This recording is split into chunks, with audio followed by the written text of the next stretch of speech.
Hello, my Grimling.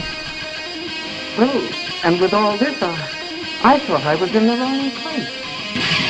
I bid you well.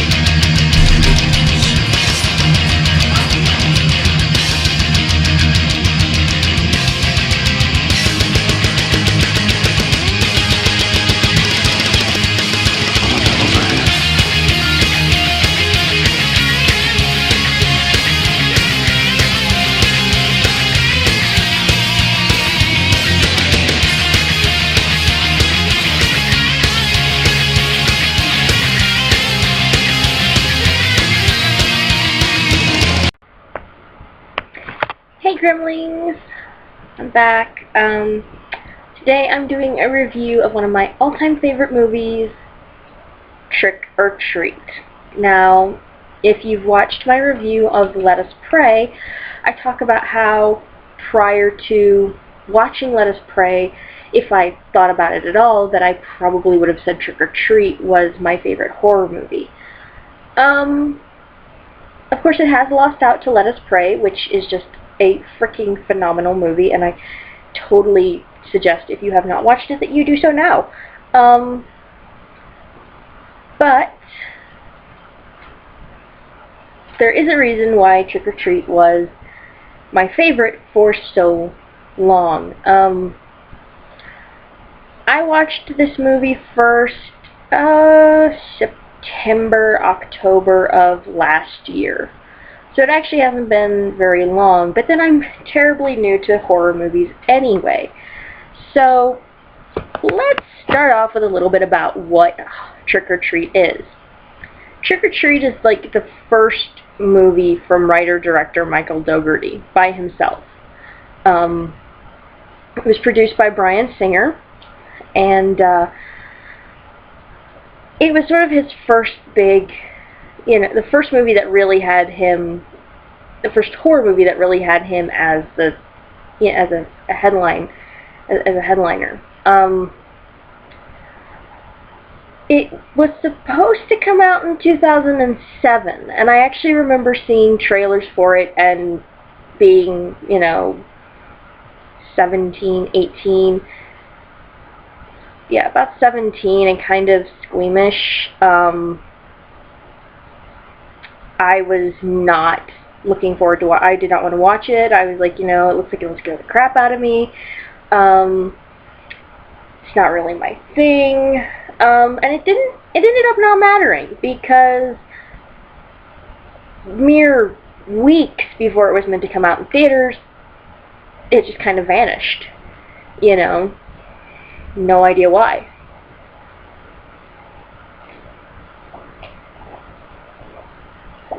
So a couple of years later, it comes out on DVD.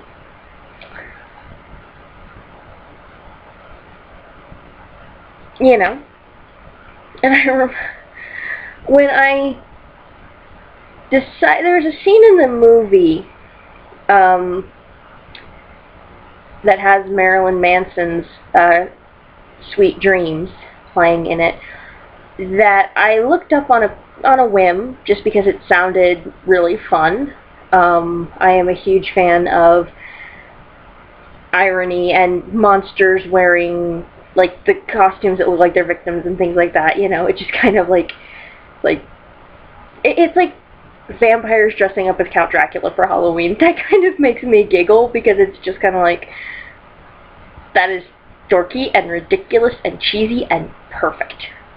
And this one kind of had that vibe, kind of like a ridiculous joke. And I saw the clip and I loved it. I absolutely loved it. It was fun.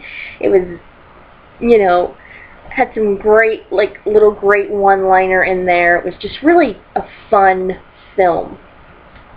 A fun clip. And I'm, at the time, my sister, my strawberry princess, best friend, was down visiting, and she was like, for Halloween, I want to watch a horror movie, with you. I want you to watch a horror movie with me. at this point in time, I'm still like kind of like, I don't think that's a good idea. I'd like to sleep tonight. Who knew? Who knew? But I threw Trick or Treat out there. It's like, I've seen part of it. It sounds like fun. I don't think it'll scare the crap out of me. Would you be interested? She's like, yeah. I just want to watch a horror movie with you. Okay. So we got Trick or Treat. So Trick or Treat was actually kind of based off an animated short story called Trick or Treat Season's Greetings. It was done by Dougherty. It's silent. There's no dialogue. Well, actually, I think there might be a little dialogue. There's not really any dialogue, and it kind of reminds me of Charlie Brown in a way. Like, I don't know if anyone else got that vibe. It's just kind of like the style of, and I know it's more like the backgrounds kind of remind me of the Charlie Brown backgrounds. But it stars this little guy. This is Sam. Sam is awesome. Sam is my baby. I love Sam. His name is Sam.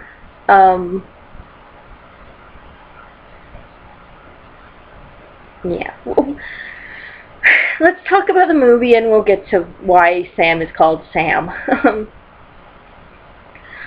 So, first things first, Trick or Treat is an anthology film. It follows a couple different stories.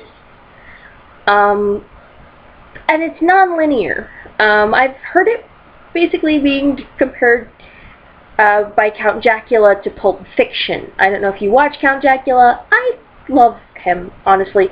I think he's amazing. And he's certainly my favorite horror reviewer. He's fun. I've never actually seen Pulp Fiction all the way through, but it does seem like an accurate comparison. So we're actually when we start the film, the start of the movie is actually occurring about halfway through the movie. If we set it all up in a timeline from start to finish,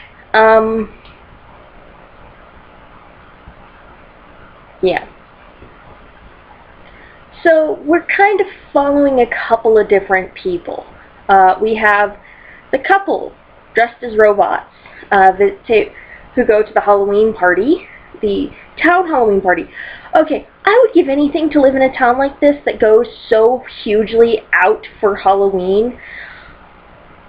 I just love it, okay? Like, they've started putting Halloween stuff out in stores. Hallmark has like this cute little monster girl, little mad scientist girl who dances. There's like this little animatronic puppet. You press her hand and she dances and sings the Monster Mash. I'm so thrilled. I am so stupidly thrilled to see Halloween candy in the Starbucks at Barnes & Nobles and Halloween stuff at Hallmark. Okay?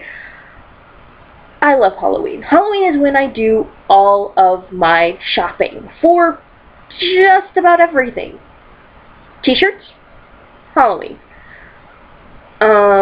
Actually, clothes in general, I tend to buy most of during the autumn season, which actually really sucks because I work at a clothing store and we've started getting in orange, like the burnt oranges and the blacks and stuff, and I'm just like, oh god, I just kind of want to take like half of this home.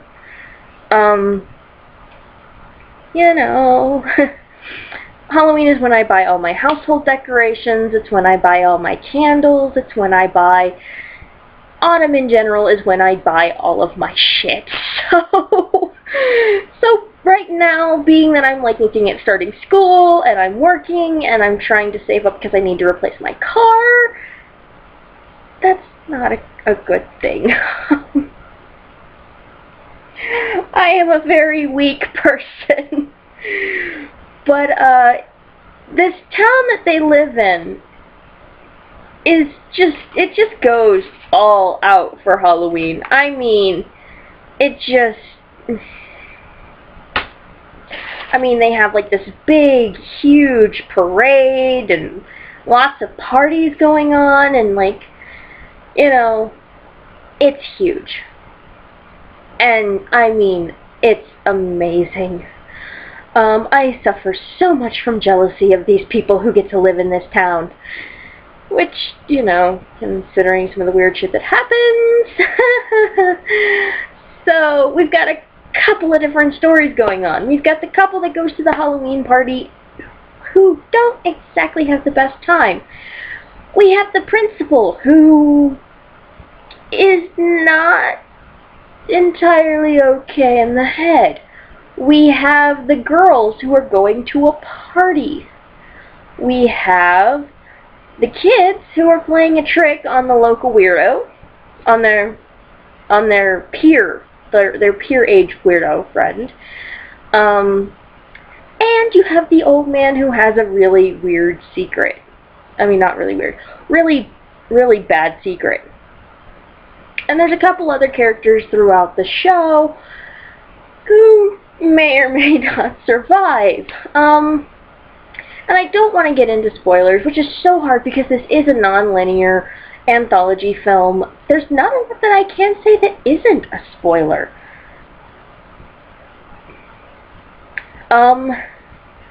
One thing, well, a couple things.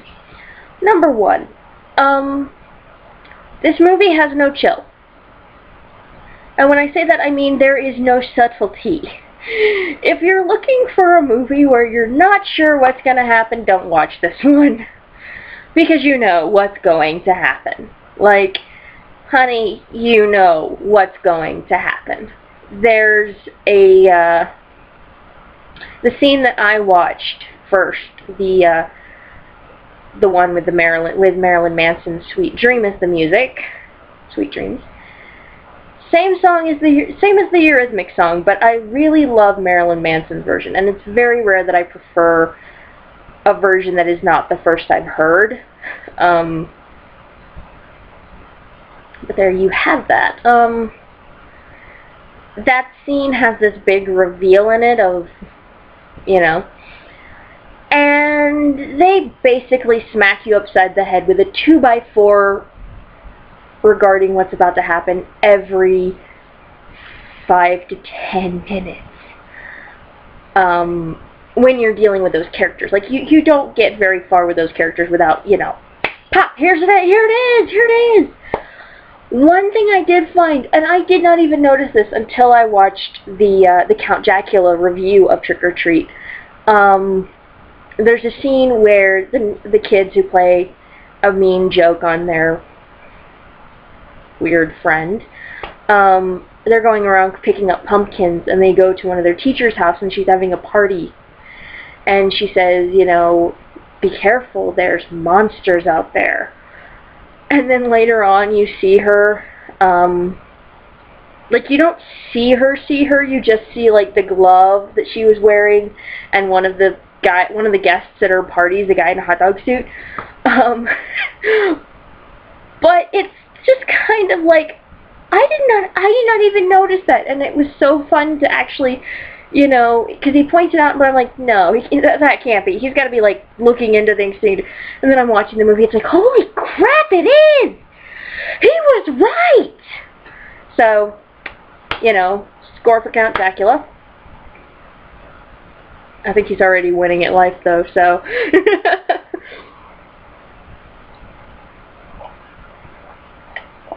You know.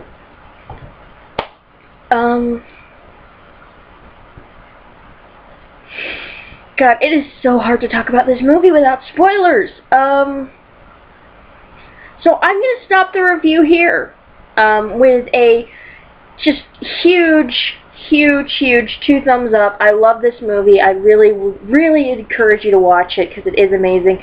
I also encourage you to check out Count Jacula's review of this movie because it is freaking hilarious and fucking awesome. So I'm gonna go and I'm gonna do a spoiler review of it. Hopefully I will have the Mother of Monsters with me because she has not watched this movie yet, and I desperately want her to. So, trick or treat, lovelies. Creep it real, and be